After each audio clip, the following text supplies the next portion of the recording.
Hey, Rick Sayes here. Welcome to another episode of the Outdoor Biz Podcast, where I hope to provide entertaining conversations with retailers, brand managers, athletes, executives, and others in the outdoor biz to get their stories, tips, strategies, productivity tricks, and ideas that you can apply and take your career or business to the next level.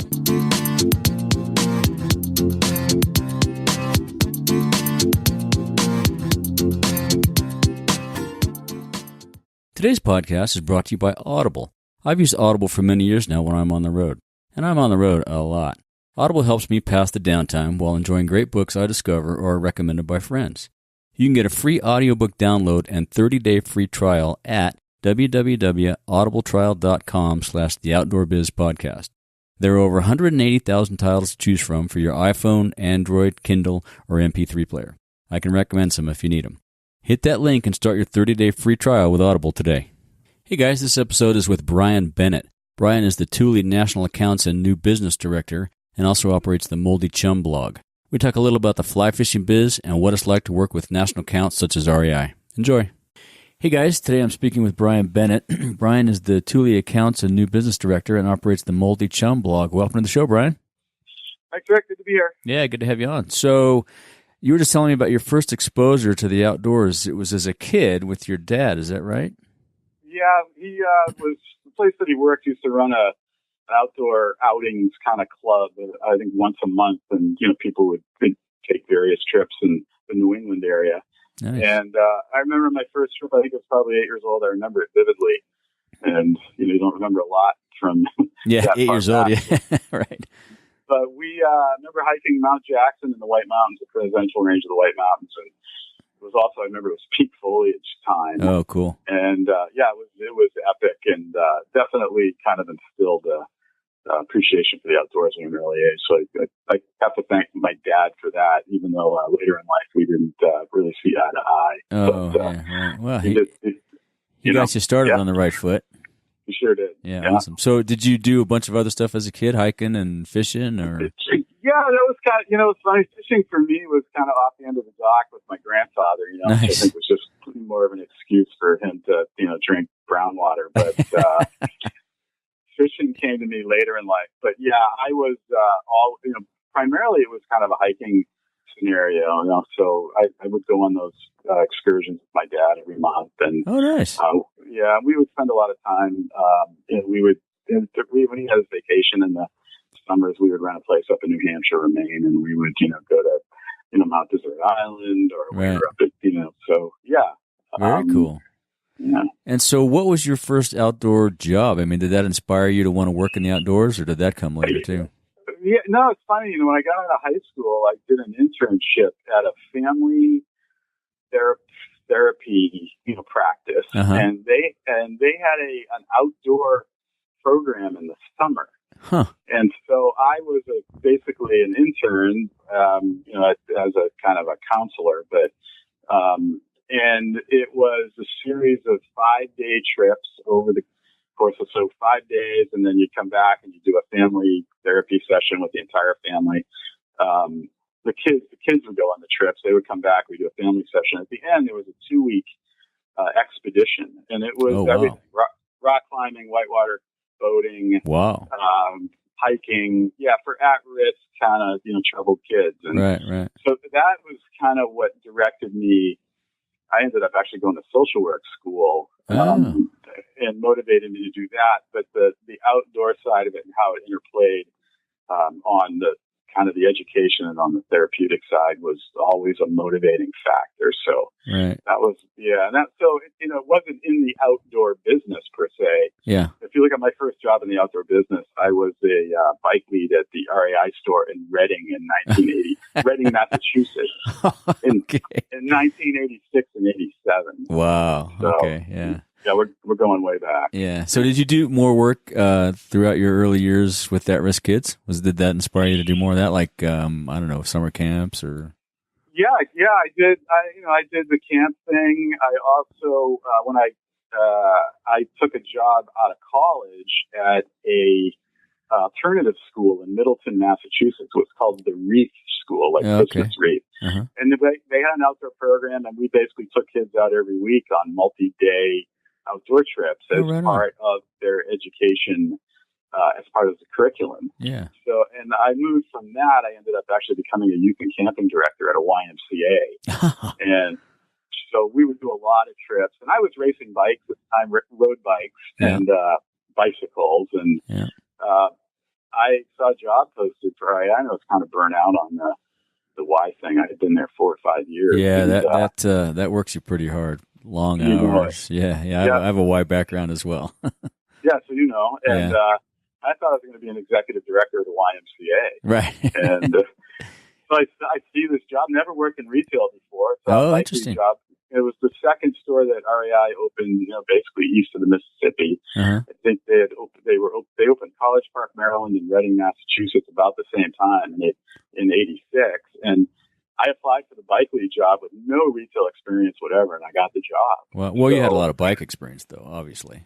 Well, yeah, I mean, just in terms of my own use. Yeah. I could talk about differences in bikes and styles of bikes and componentry better. Did you wrench on your own bike back then? Oh, yeah, absolutely. Yeah, sure. Yeah. So, and that kind of started me down the direction of kind of in the outdoors, more on the kind of the outdoor business side of things. Gotcha. Uh-huh. Yeah. So you have a long history with REI. Yeah, obviously you work a lot with them now. What did you, from that role at the store, did you continue on in retail, or how long before you got into the wholesale side? Well, so pretty funny, I, talking about, kind of the theme of your podcast, I met a guy in '86 who came in to do a Yakima clinic. His name's Larry Hewitt. And, we hit it off. We hit it off somehow. And in 1987, he hired me out of that store to be a Yakima tech rep in Southern California. Oh, that's right. I forgot you did that. Yeah. So, interesting. I'm at Thule. It's kind of come full circle. Yeah. So I've always had, I've always had experience in kind of the rack, roof rack world early on. And, and I kind of went from an in-house guy, came up to the Pacific Northwest and worked the Yakima beat with the group up here, and then actually opened my own agency back in Southern California, all bike related. Gotcha. Right. I did an independent thing with, you name the brand. I probably worked with it on the bike side. And then I went in-house with Cannondale, and which was in LA, and they kind of went public at that time. And, the public pressure, the pressure of being a public company was pretty, it was really it was oppressive. And I got picked up by, Kelty. I took a job as an assistant sales manager when they were in St. Louis. Right, yeah. And, I met Michael Crook at a show in Las Vegas and was kind of sharing my frustrations with Cannondale. And he called me a week later and said, I have a job. Move out to St. Louis. And wow. I was like, you're out of your mind. And he goes, just come out and pay a visit. And I did. And he made a convincing argument, and I made the move. And so that did. Wow, interesting. How long were you in St. Louis then? We were there. I was there for a couple of years, and when we moved the company to Boulder. Gotcha. Right. So they was, that was kind of one of the key components was that, hey, we're not going to be here. Yeah. No disrespect to St. Louis. But sure. Yeah. Yeah. If I had stayed there, they wouldn't have been able to fit my liver in the casket. It was. The lifestyle side of things there was a little tough. Yeah, I can imagine. Yeah, it's like my experience in Glide, Oregon before we moved Umpqua to Colorado. Oof. Yeah. Small place. Yeah. Great fishing, though. Great fishing. Well, yeah, St. Louis was more just, just try to ride your bike anywhere. Yeah, it'd be tough. Oppressively hot in the summer. Yeah. It's just a two-dimensional landscape. Right. But I did meet my wife there, so that's good. It was definitely worth the move. Nice, cool. So Kelty, and then you from Kelty to Patagonia. Is that how you got to Patagonia and then Thule? Is that the timing? Is that right on that? Yeah, there was one little stop at Mount Smith in between Kelty and Patagonia. Okay, actually, but it was a kind of a marketing gig and made some good friends there. But then the Patagonia opportunity opened up, which was basically the dedicated REI account manager for Patagonia. Right. And you did some fly fishing stuff there too, right? Yeah, I did. I was national. I was fly fishing sales manager, actually, in addition to handling the REI account for, I think, from 2009 to 11, 2009 to 2011. Yeah, which was which is super fun because fishing had become a major passion of mine, and so it was kind of a great blending of both worlds. Unfortunately, trying to manage the REI business and that in being a sales manager at the same time, it's just be tough. Yeah. But ultimately, the Patagonia went on to hire a full-time fly fishing sales manager at my recommendation. Right. Not quite sure I didn't take that job. Yeah, exactly. So, how did you get into fly fishing? Casey Sheehan, who's another guy you should probably have on the Yeah, I'd love to get him on. Yeah, he's a busy guy right now, though. Holy cow. Yeah, I think he's president of Keen now. Yeah. So, interestingly enough, it's like all of us in this industry, there are threads that kind of, carry through all of our careers. Right. Well, Casey was the president at Kelty when I was there. Yeah. And he's an avid fly fisherman, has been all his life. All his life, yeah. Yeah, and I never fished, and I think it was 2000. I had a friend that just kind of sent me a fly rod and a reel, and we were on a trip, I think, with Sports and Recreation. I think they went on to be Jumbo Sporting Goods. Okay. We had those guys. Mm-hmm. We had those guys on a trip in Jackson, and I brought that fly rod along, and Casey, with Casey's kind of guidance, got in, and I jumped in with both feet. Yeah. I mean, I think my first year, kind of seriously into it, I think I probably fished 150 days. Well, if you're hanging out with Casey, I'm sure you got a lot of opportunity. And it was Colorado too. Exactly. So it was great fishing close by, and it was also it's Colorado trout fishing, so fairly technical, and so that's kind of how it all started. And awesome. That's my primary form of recreation at this point. So, yeah, that's the same for me. It's kind of, the knees are banged up from years of abuse, so it's I can pretty much get out and fish. Although over here on the east side this year, it's been such high water, the fishing has been limited. So I can't wait. The fall is going to be fabulous. Looking forward to that. Yeah, it's a convoluted, whether it's drought or fires. Right, it's always something, too much water, here, in the Pacific Northwest, where it's, steelhead and salmon thing, it's just lack of fish. Yeah. So, right. Yeah. So now you're still focused on REI, and you're doing some national work. What's it like to work with just one account? I mean, I've never had that pleasure. I've always, been a national guy working with multi-accounts. Seems like it'd be interesting to focus and help one guy grow. And REI is, one of the biggest. Well, yeah, probably, yeah. I mean, the biggest, I think. Yeah. In fact, pretty much most brands that work with those guys, they're their largest wholesale customer. Right. There's a lot of similarities. I mean, it's just focused, like you said, on one account. But because you're dealing with varying departments and multiple different buyers and layers within the departments, and it does kind of have a feel of kind of like working more as I would say as a national sales manager, because you're working all these moving pieces, right? And you're definitely working with upper management with the company, right? So you're involved with VP of sales and key account sales managers and those kind of things. So there are a lot of similarities. I think that there's been a trend, and it's not recent. I mean, it's been happening for a while where brands are putting dedicated account managers on those accounts because the business has gotten, large enough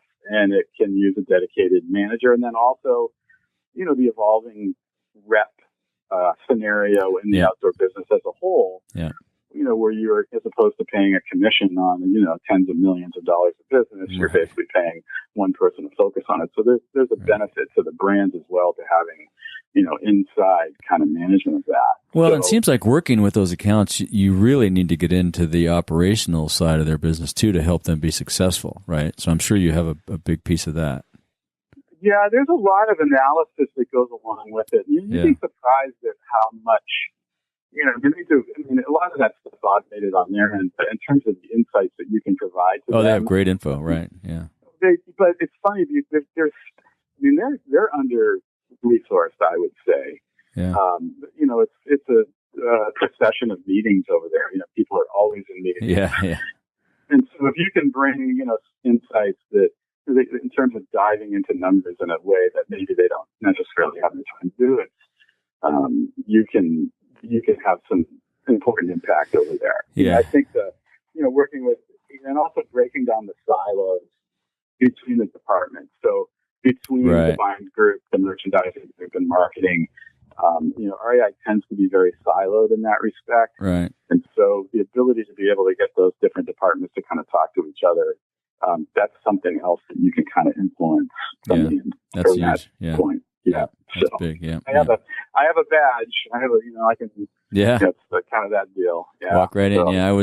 I haven't called on them since I was with Low Pro, but yeah, I worked with, Jack McPherson. He was one of the few guys left that had a badge. You could just walk in anywhere. Guys like that you guys have been there working with that team for so long, you have unique history and, historical perspective and insights that really can help move the needle. You're right. That's awesome. Well, yeah, and I think, I know that in terms of kind of talking about, how the industry's changed, that's changed over there as well. You don't have carte blanche in the building anymore. Those kinds of things. It's definitely, everything's on the outside. You can't walk through the merchandising department anymore like you used to in the old days. And so that's changed. So I think, people that are kind of working with that kind of had to evolve a little bit and become, like you said, providing, diving into the information and doing those kind of things. That's where the value comes in now. Yeah. As opposed to just, it was all about relationships, right? Right. You could that I would say that has lessened over the last year from where it used to be. And Jerry's changed a lot of that. Jerry Strick's the new CEO. It's brought a different level. Yeah, I think he's doing a good job. So what's your perspective on how the outdoor business has evolved over the years? Obviously, a lot of consolidation, a lot of retail, going away, some guys getting stronger. REI's gotten stronger. Yeah, I don't know if you remember that old Teton infographic. I think that Rich said it was called the outdoor industry Death Star. Yeah. it was how, consolidation had happened, and that's fairly classical of, a lot of, pretty much any industry. You kind of look at, whether it's, electronics or, bookstores and those kind of things over the years. But the interesting thing on outdoor is that there's this, new kind of generation of brands and people coming into it that, kind of keeps kind of refreshing it to some extent. Yeah. It's changed. I mean, it's gotten a lot bigger, and I think the social media side of it has had a dramatic impact. And then obviously, the big elephant in the room is, the guys down in South Lake Union here in Seattle. Right. Is, how do you work with, these, with Amazon and, distribution and, selling direct to consumers and all those kind of things. And so, that's dealing with kind of the modern state of, trade and retail is, it's a challenge. It's a challenge, and it's continuing to shift at a pretty high rate of speed. I mean, things change almost daily. Amazon moves the needle every time they do some little logistical shift or something to their website. Boom, there's a whole new capability that you need to quickly learn how to execute or operational execution. What do we have? 80. I saw a stat yesterday. It was like 8,200 retail stores have closed this year. Wow. Yeah. I think up through May or June. Yeah. That I think. More stores had closed this year than had closed in all of last year. And if you remember, last year was a bloodbath. Yeah. And we're only in August. Yeah. Yeah. And I think the other thing about, it's not so much how it's changed, but really more of an observation. I mean, it's like, guys, like the gist of your podcast around, people that have been in this business for a long time. Mm-hmm. The old adage, if you wait long enough, a trend comes back around. Right. And so you look at, Fedora multicolored backpacks with leather strap patches on them, and and van life and all of that. I mean, we did all that stuff, 40 years ago, right? Exactly, and it's come back around. Yeah, and it's funny too to see a lot of the retailers that are succeeding nowadays have gone back to, being more of a service provider and a place to go hang out and get information, as opposed to they've gotten away from the transactional aspect of it, which carried us for the last 10 years. And like Rutabaga, they just do some great events, and Waterstone Outdoors, fabulous events and things that engage their consumer, as opposed to just trying to compete on the transactional side and price. That's a losing game. So, I think, and managing price. I mean, that's That's a key one. I mean, I think you learn pretty quickly who the brands are that are managing the price and who aren't. And, you should be probably making some of your buying decisions based on that. But, I think, and having worked in the fly fishing industry, for a couple of years and still being pretty intimately involved with it on the moldy chum side, fly fishing retail, my term for it, it's the petri dish of specialty retail. You kind of look at the layers, you got kind of like specialty retail, and then you have kind of outdoor. I mean, I really firmly believe that, it's those retailers that, as it relates to, will always be relevant because they provide something, like you said, that you can't get whether you're, you're trying to buy it online. No, can't get it online. Bottom line is when you can find it cheaper somewhere else, there's always going to be those people that do that. And, right. To some extent, you've heard that, when you're a showroom and somebody comes in and shops you and then they just go out and look for it on a better price. And it's how you can provide value to that consumer and don't lose them that's going to make you successful over, exactly. A long period of time. So, yeah. Yeah, completely agree. So the moldy chum side, where'd the inspiration for that come about? That's awesome. Yeah. So one of the side projects, I worked with Rich Hill and I worked together at Kelty and we worked together at Patagonia. Back in the early days of kind of blogging, we started an outdoor industry blog called The Piton. Yep, remember that. And it built a really, I would call it a cult following for a while. And, a lot of it was curated content and some pithy commentary about kind of what we saw kind of happening in the outdoor industry at the time. And at the same time, my passion for fly fishing kicked in. And so really the Piton inspired moldy chum. And so it was kind of the same idea. It was really kind of taking for lack of a better term, kind of fly fishing meets the onion. And having some fun with that. Yeah, that's awesome.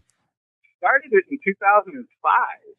Oh, has it been going that long? Really? Wow. Yeah. And it's been a labor of love. I mean, it's never really been it's never really contributed to the bottom line of my bank account. No, but it's fun. I mean, it looks very fun. Looks like you guys have a blast doing it. We do, and I have a new partner. But interesting enough, I have a new partner, super talented guy, great writer, and really great creative thinker. And he does kind of the back end. He redid the site. So a couple of years ago, we kind of changed the look and the feel. Yeah. And it's actually, it's become, more of a robust way for me to fund some exotic fishing trips around the world. There you go. Yeah. Nothing wrong with that. Yeah. So really, and there's a lot of people doing really great. I mean, it's funny, fly fishing side of things. I mean, fly fishing really outkicks its coverage when it comes to social media. Yeah. And it's amazing the breadth and the quality of the social media there. And there's some people doing some really good stuff kind of in the same, spirit of what Moldy Chum does. And it's actually interesting enough is I heard an interview with the guys from Gink and Gasoline who run a great it's a great site. Great site, yeah. And the Yellow Dog, the guys at Yellow Dog, yeah, really great. But they, I think Louis did a podcast with April Vokey, who's a pretty big fly fishing personality, and in her podcast, they reference Moldy Chum as kind of the father of mother of kind of the genre, and they were very much inspired by us. So I took pretty great pleasure there. I would love to be able to do more of our own kind of original content, and we do a little bit of that. And we're working on some other stuff right now. Hopefully there'll be some news around that in October, but that's cool. It's a lot of work to believe me. Yeah. Launching this podcast, that's, as a one man band, I mean, all the stuff that you got to keep track of just to get the thing up and online every, couple days. It's a lot of work. Yeah. No, you guys do a great job. Yeah. So, what opportunities do you see in the outdoor biz or fly fishing or any aspect of outdoor for young people today, just starting out? Well, it's interesting. I mean, it's a tight world, Yeah. I mean, if you kind of look at it, if I had $1 for every time somebody called me up and said, "Hey, I work in this business and I'd love to be sales, I think I'd make a great sales rep," and you kind of look, you kind of do the math and you kind of go, "Wow, it's really tough." You know, I think that if you're just trying to crack in, what I used to tell people was you got to pay your dues. Yeah. And you have to kind of be in the, and a lot of times it's being in the right place at the right time. Mm-hmm.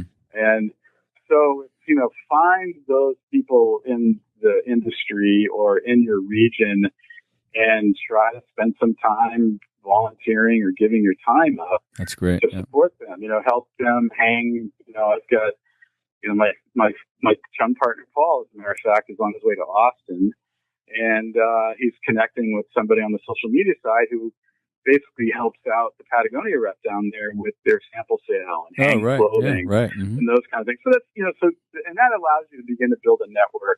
Yeah, make connections. No, that's great advice. Yeah. And retail is the other side of it, I think. Yeah.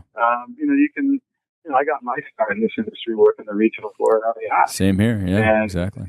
So, I think that, there's opportunities there as far as, not only from the career path. Yeah. And if you look at some of these, we didn't really touch on this and kind of how the industry's changed, but, there's a lot of, the old guard is, kind of moving on. In a lot of different ways. We're good. Yeah. We all are getting up there in age, and, some of us have already retired. Some of us, look to retire. You're right. There's opening doors.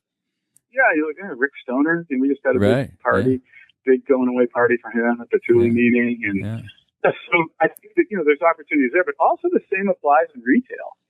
Right. What are the succession plans for some of these retailers that have been around for a long time? Right. So, I think, maybe not starting out, but, if you're somebody, within the industry that's looking, to make a change or do some things, I think that you kind of look at, the strength of specialty retail right now, ultimately what are the, exit strategies for a lot of those retailers who are getting into that same zone that, a lot of us are in this industry. And I think there's been a lot of transition. Wilson's Eastside Sports, James Wilson sold to Chris and her husband, and down at Summit Hut, Dave Baker sold that to those guys.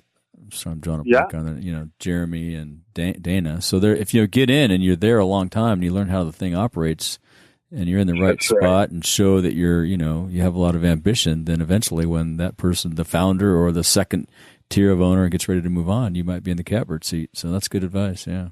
Yeah. You can, same goes with, trying to, land a sub kind of rep position with an agency. Right. Ultimately take it over an agency. But that's, you look at that world. I think it's probably about as difficult, to kind of, that's a tough, there's not a lot of great, if you look at the top tier, agencies that are making, we're not talking about many people. There's not a lot of space there. So, and that's evolving a little bit too. And that role, that role has changed dramatically. There's a lot of things that those guys do these days that, it's no longer you drive around, you show the line, you drive around and get orders, and you drive around and take, do clinics, and then you're done. Those days are over. No doubt. And then there's, and also, there's other, avenues, kind of outside. Look at some of the outdoor products that have developed through Kickstarter or Indiegogo. I'm seeing it in fly fishing. Yep. You're seeing it on the bag side in a lot of ways. Yeah. Mm-hmm. All those guys, so. That's how Rumple started. Wiley Robinson was on the show last week, and that's how they started Rumple, the Kickstarter. Exactly. Yeah. So, you look at that and you go, if you have the entrepreneurial spirit, that's certainly a way to kind of make a space for yourself. Yeah, right. Yeah, for sure. Yeah. So let's shift gears a little bit and talk about some fun stuff. What was your last adventure?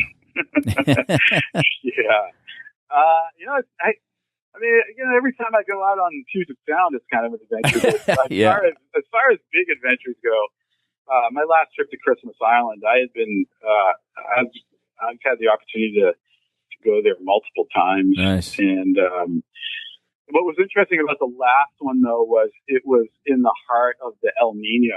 Oh, wow. The last El Nino we had. And Christmas Island was ground zero for the El Nino.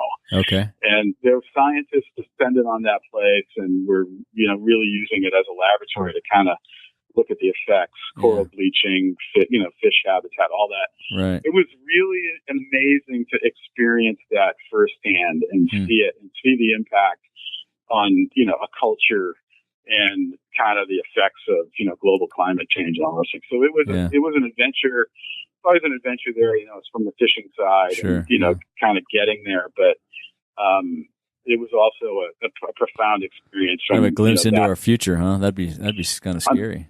Unfortunately, yeah. So, and then I've got a little trip planned till into September for a little domestic adventure that's going to be a fun one. I'm going to chase some fish outside of New Orleans that kind of nobody kind of really focuses on, and I've just kind of seen some cool secret videos that look like it could be pretty amazing. But well, we'll have to check back with you after that and figure how that went.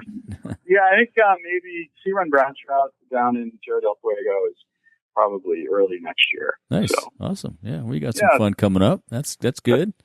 Thanks for that. Yeah. Hey, you know what? It funds your adventures. There's nothing wrong with that. That's a good little side gig to have. That's awesome. No doubt. Yeah. No doubt. So, how about some books? Do you gift books, or do you have any favorite books that? Yeah, I do actually. So my favorite book, as the angler, The River Wide by David James Duncan. Yeah, great book. Yeah. I read it. I mean, I don't know how many times I've read it. It makes me laugh out loud. It's hilarious. Yeah. I have a couple of secret social media personas that are named after characters in the book.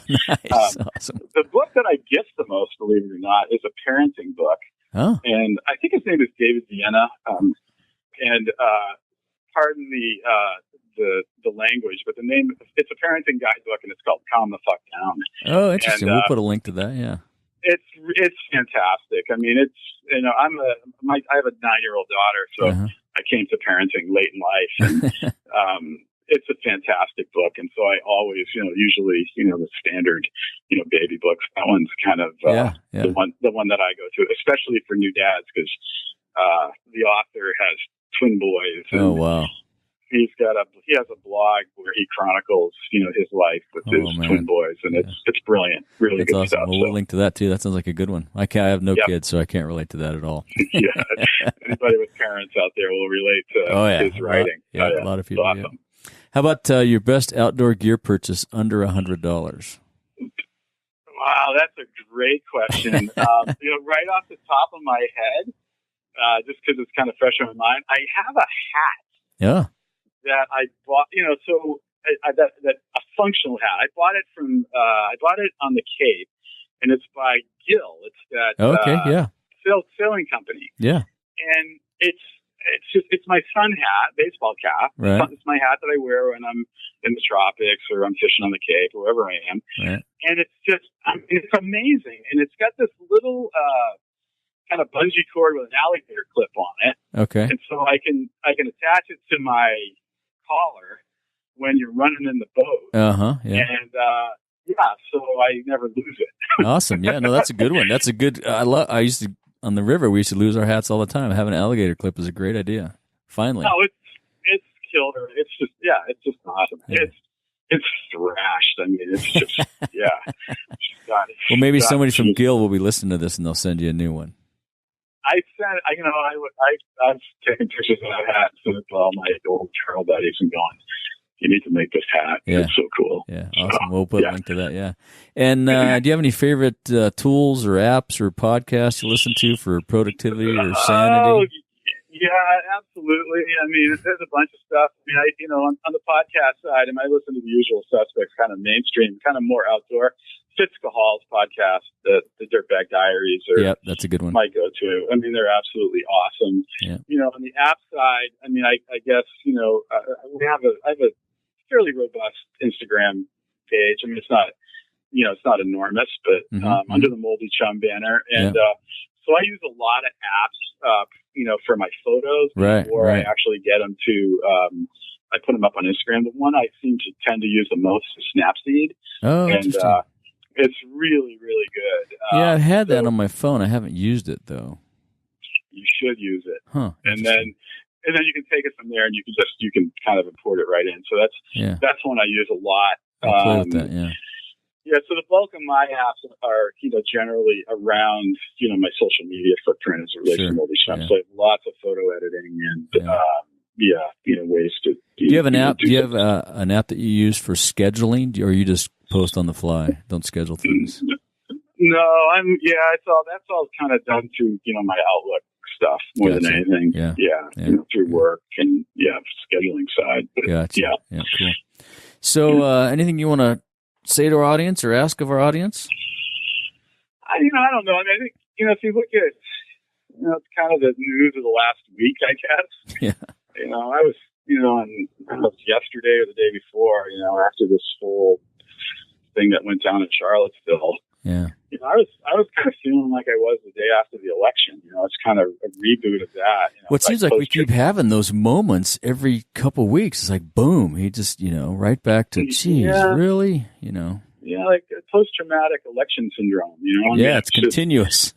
Really hard, Yeah. And so, and obviously the fights that, have been taking place over public lands and all those kind of things. I mean, I guess, the only thing I would ask is, keep fighting a good fight. And, awesome. Yeah. The barbarians are kind of at the gate and, Yeah. It's up to us. And, if you look at, kind of circling back to that question you had about changes in the outdoor industry, I mean, the outdoor industry has always been focused on the places that we love and the places where we play. Right. I think, more recently, obviously we're using our economic power to be able to really support that message in a way politically that's going to be more meaneful. Yeah, it's great to have those numbers. Yeah.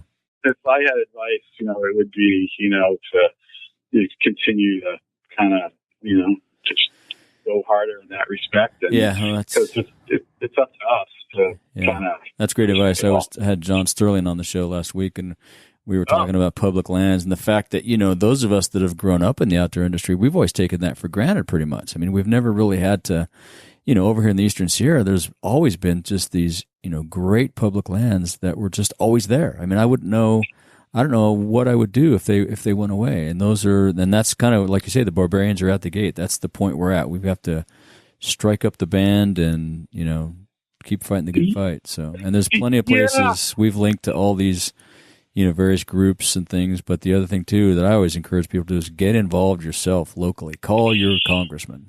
Yeah, absolutely. I mean, that's and I think that kind of big picture. One of my just things that kind of sticks in my throat a little bit. You can write like you said, you can kind of urge your congressman to do this. I mean, you get those press releases. Yeah. I would prefer to see it like, you got to urge people to actually vote the fuckers out. Right. Pardon my French. Right. I think as it relates to that, you can write your congressman, pick up the phone and call him. Yeah, go see him. I mean, that's the exactly. Show up. We're going to have there's a big flotilla happening out on the, Snake River. Yeah. Coming up about the Lower Snake River dams. Right.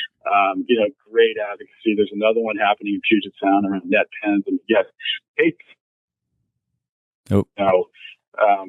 those actions that, can really move the meter from a, public relations standpoint. So exactly. Yeah. Get on it. Get on it, right on. And where can people find you? On LinkedIn, at the Moldy Chum? Well, I'm on LinkedIn, but I tend to not use it. I think one of the questions you had was any advice for people in the outdoor industry, the careers. I was LinkedIn. Okay, yeah, that's a good place to go. But Moldy Chum, you can find me at moldychum@gmail.com. Okay, cool. You can always find me through there.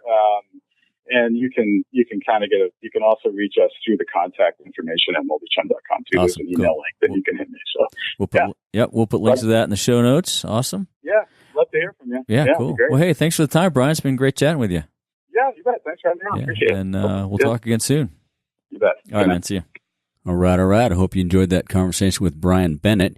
You can reach out to Brian at moldychum@gmail.com or the contact links at moldychum.com. You'll find links to all the info we discussed in the show notes at theoutdoorbizpodcast.com/episodes/30. I appreciate the support and feedback. Please be sure and share your favorite episodes on the socials. And until next time, thank you so much for listening. This episode's featured advocacy group is the California Wilderness Coalition. Cal Wild is a nonprofit whose mission is to protect and restore the wildest landscapes and watersheds on California's public lands. Since 1976, Cal Wild has helped protect over 14 million acres of wilderness and 1,500 miles of wild and scenic rivers. The organization helps bridge the gap between local stewards who know their public lands intimately and the state and federal agencies that manage those lands, forming valuable partnerships at all levels. When you become a member today at the $65 family level, they'll send you a copy of Tim Palmer's book, California Glaciers, for free. Join today at calwild.org/biz. If you want more of the Outdoor Biz Podcast, you can subscribe on iTunes and Stitcher, or go to theoutdoorbizpodcast.com, where you find all the episodes, show notes, and much, much more. You can find us on Facebook and Instagram at The Outdoor Biz Podcast, Twitter at Rick_Saez, that's S-A-E-Z, and my email is rick@theoutdoorbizpodcast.com. Thanks for listening and all the support, and a huge shout out to all my guests, and until next time, be sure to make time to get outside.